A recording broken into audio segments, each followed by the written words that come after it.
معاشرتی زندگی یعنی سوشل لائف کیسے بہتر بنائی جا سکتی ہے؟ بسم اللہ الرحمن الرحیم۔ سب تعریف اللہ کے لیے جو تمام جہانوں کا رب ہے، اور سارے درود و سلام نبی محترم صلی اللہ علیہ وسلم کی ذات گرامی پر اور آپ کی آل اور اہل بیت پر، اصحاب رسول پر اور تمام اہل ایمان پر۔ انسان دنیا میں وہ واحد مخلوق ہے جسے تمام جانوروں اور جانداروں کے مقابلے میں ایک اچھی معاشرتی زندگی بسر کرنے کے لیے بنایا گیا ہے۔ انسان کی ساخت ہی کچھ ایسی ہے، اس کی ذہنی کیفیات، اس کے جذبوں کی دنیا، اس کے احساسات کا جہان دیگر تمام مخلوقات سے مختلف ہے۔ جو چلنے پھرنے والے چوپائے، درندے، پرند میں سے پرندے اور حشرات میں سے کیڑے مکوڑے، جتنی بھی اس طرح کی مخلوق جاندار پائی جاتی ہیں، ان میں پہچان کے طور پر ایک بڑی پہچان نر اور مادہ کی ہے، مذکر اور مؤنث کی ہے۔ لیکن انسان کی یہ والی پہچان بالکل ایک مختلف انداز میں بتائی گئی ہے۔ انسان کو یہ نہیں سکھایا گیا کہ یہ مرد ہے اور یہ عورت ہے، بلکہ انسان کو یہ سکھایا گیا ہے کہ یہ جو مرد ہے یہ مختلف کیفیات میں اور مختلف حیثیتوں میں تمہارے سامنے ہونا چاہیے۔ یا یہ باپ ہوگا، یا یہ باپ کے مختلف رشتوں کے ساتھ پہچانا جائے گا، یا یہ بھائی ہوگا، یا یہ بیٹا ہوگا، اور اسی طریقے سے وہ مختلف رشتے جس میں کوئی مرد ظاہر ہو سکتا ہے اور اس کی وہ پہچان ہو سکتی ہے۔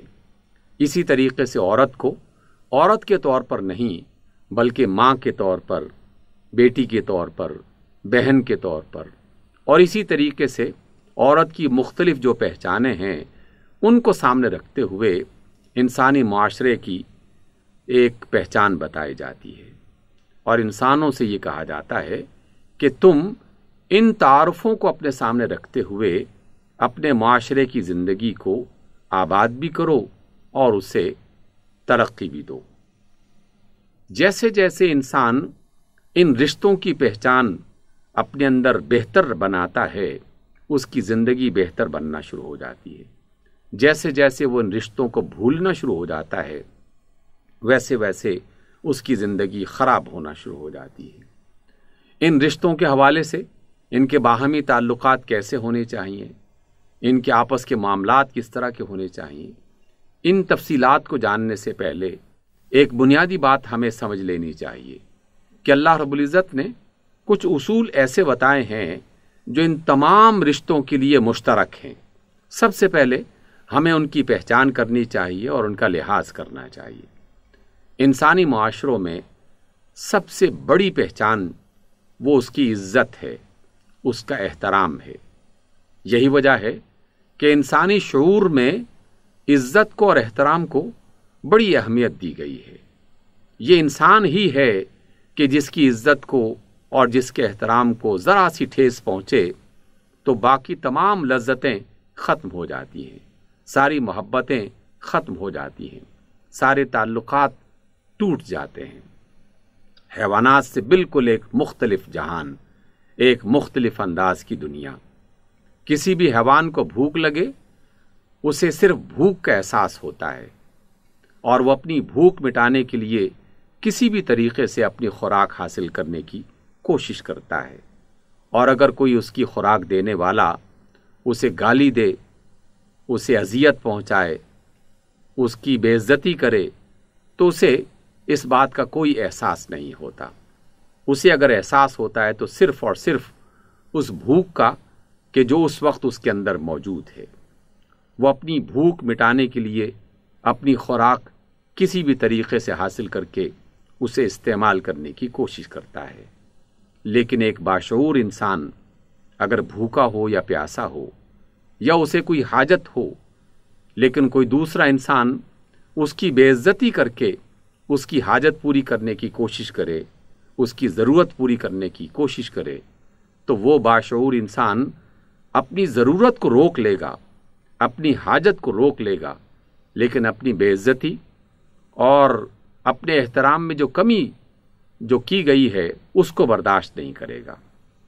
اس وجہ سے اللہ رب العزت نے تمام انسانوں کو پہلی بنیادی بات جو سکھائی ہے وہ ہے ایک دوسرے کا احترام کرنا۔ رسول اللہ صلی اللہ علیہ وسلم جو محسن انسانیت ہیں، تمام مخلوقات کے ساتھ محبت کرنے والے ان کے محسن ہیں۔ آپ صلی اللہ علیہ وسلم فرماتے ہیں کہ لوگوں، دوسروں کی خواتین کی عزت کیا کرو تاکہ دوسرے لوگ وہ تمہاری خواتین کی عزت کریں۔ میں اگر کسی کی بیٹی، کسی کی بیوی، کسی کی ماں، کسی کی بہن کی عزت نہیں کرتا تو پھر جان لیجئے اس زمین کا ایک اصول عمل اور رد عمل کا ہے۔ یہ عمل اور رد عمل کا اصول صرف اشیاء کے ساتھ وابستہ نہیں ہے، بلکہ معاملات کے ساتھ بھی وابستہ ہے، رویوں کے ساتھ بھی وابستہ ہے۔ اگر میری زبان سے، میرے کام سے، میرے کردار سے کسی کی بہن، کسی کی بیٹی، کسی کی بیوی، کسی کی ماں وہ محفوظ نہیں ہے اور میں نے اس کی عزت کو، احترام کو نقصان پہنچایا ہے، تو پھر یقیناً یہ نقصان پلٹ کے میری طرف بھی آ سکتا ہے۔ پھر میرے خاندان اور میرے گھر کی خواتین وہ بھی ان مشکلات کا شکار ہو سکتی ہیں۔ اس لیے احترام اور عزت، اس کو بہت ہی بڑی اور بنیادی اہمیت دی گئی ہے۔ یہ احترام اور عزت تمام مرد و زن کے لیے ہے۔ تمام مردوں نے مردوں کی عزت بھی کرنی ہے اور احترام بھی کرنا ہے۔ تمام مردوں نے عورتوں کی عزت اور احترام کا خیال بھی کرنا ہے۔ اسی طریقے سے تمام عورتوں نے ساری عورتوں کی عزت اور احترام کا خیال رکھنا ہے اور مردوں کی عزت اور احترام کا بھی خیال رکھنا ہے۔ اس طریقے سے ایک دوسرے کی عزت اور احترام کا خیال رکھتے ہوئے ایک اچھی زندگی کا آغاز کیا جا سکتا ہے، اور پھر رشتوں کے اندر بھی یہی احترام اور عزت آگے بڑھتی ہے۔ میاں کو بیوی کی عزت کا خیال رکھنا ہے اور بیوی کو میاں کی عزت کا خیال رکھنا ہے۔ ماں باپ کو بچوں کی عزت اور ان کے احترام کا خیال رکھنا ہے اور بچوں کو اپنے ماں باپ کی عزت اور ان کے احترام کا خیال رکھنا ہے۔ ایک پڑوسی کو اپنے دوسرے پڑوسی کی عزت اور احترام کا خیال رکھنا ہے، اور اس کے برعکس اسی طریقے سے دوسرے پڑوسی کو بھی دوسرے کی عزت اور اس کے احترام کا خیال رکھنا ہے۔ دیکھیے، جس قوم میں عزت اور احترام کا احساس ختم کر دیا جائے وہاں اخلاقی برائیاں وجود میں آتی ہیں، اور یہ اخلاقی برائیاں انسانوں کے معاملات کو بگاڑ دیتی ہیں۔ جن معاشروں میں گالی دینا ایک عام چلن ہو جائے، یقیناً ان معاشروں میں لڑائی جھگڑا، عزت، جان، مال کو نقصان پہنچانا، یہ والی باتیں عام ہونا شروع ہو جاتی ہیں۔ اور گالی کے اعتبار سے جناب رسول اللہ صلی اللہ علیہ وسلم کا فرمان گرامی ہے، اے لوگو، اپنے ماں باپ کو گالی مت دیا کرو۔ ایک صحابی نے پوچھا کہ یا رسول اللہ، ایسا کون بدبخت ہوگا جو اپنے ماں باپ کو گالی دے گا؟ تو آپ علیہ السلام نے فرمایا، اگر تم کسی کے ماں باپ کو گالی دو گے تو جواب میں وہ تمہارے ماں باپ کو گالی دے گا۔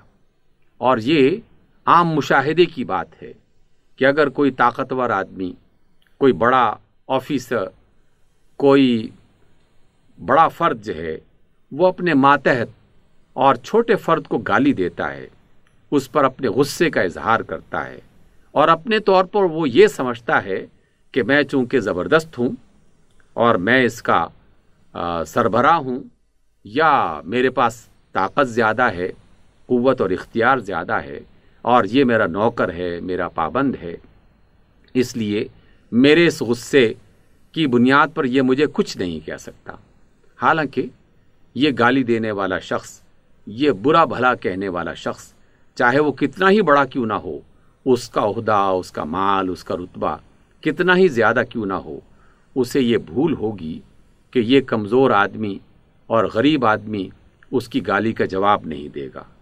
اگر وہ فوری طور پر جواب نہیں بھی دیتا تو اپنے گھر جا کر اس سے کئی گنا زیادہ اس کو گالیاں دے گا اسے برا بھلا کہے گا، اس کے لیے بد دعائیں اس کے دل سے نکلیں گی، اور بالآخر اس فرد کو کہ جس نے پہلے گالی دی تھی اور جس نے پہلے اس انسان کی بے عزتی کی تھی، اسے لازماً کسی نہ کسی نقصان کا سامنا کرنا پڑے گا۔ یہی وجہ ہے کہ آپ صلی اللہ علیہ وسلم نے یہ ارشاد فرمایا کہ لیس المؤمن باللعان ولا الطعان ولا الفاحش ولا البذی، ایک مومن نہ کسی پر لعنت ملامت کرتا ہے، نہ کسی کو طعنہ دیتا ہے، نہ بد زبانی کرتا ہے، نہ گالم گلوچ پر اترتا ہے، کیونکہ ایک مومن کی یہ علامت نہیں ہے۔ ایک مومن بہت ہی ہمبل، عزت بنانے والا، عزت کا خیال رکھنے والا اور عزت کمانے والا شخص ہوتا ہے، جس کو اپنی عزت کا پاس نہیں، اپنے ماں باپ کی عزت کا پاس نہیں، اپنے بہن بھائیوں کی عزت کا پاس نہیں، یقیناً وہ دوسروں کی عزت کو نقصان پہنچانے میں یہ خرابی کر رہا ہوتا ہے، اور وہ ایک غلط فہمی میں مبتلا ہوتا ہے کہ میں نے اگر کسی کی عزت کو نقصان پہنچایا ہے تو اس سے کیا فرق پڑتا ہے۔ جناب، بہت فرق پڑتا ہے۔ یہ جو آپ نے کسی دوسرے کی عزت کو نقصان پہنچایا ہے، یہ لازماً پلٹ کے ایک نہ ایک روز آپ کی عزت کو نقصان پہنچانے کا سبب بن جائے گا۔ اس وجہ سے معاشرتی زندگی کی پہلی بنیاد عزت کرنا ہے، عزت کروانا ہے۔ عزت کرو، عزت کرواؤ، اور اپنے دل میں ایک راحت، اطمینان اور چین محسوس کرو۔ انسان اندر سے مطمئن ہو، اس کا دل مطمئن ہو، تو اس سے زیادہ خوش قسمت انسان اور کوئی نہیں ہو سکتا۔ دوسروں کی عزت کرو اور اپنی عزت بنانے کا اہتمام کرو۔ یہ ایک مسلم اور انسانی معاشرتی زندگی کی پہلی بنیاد ہے۔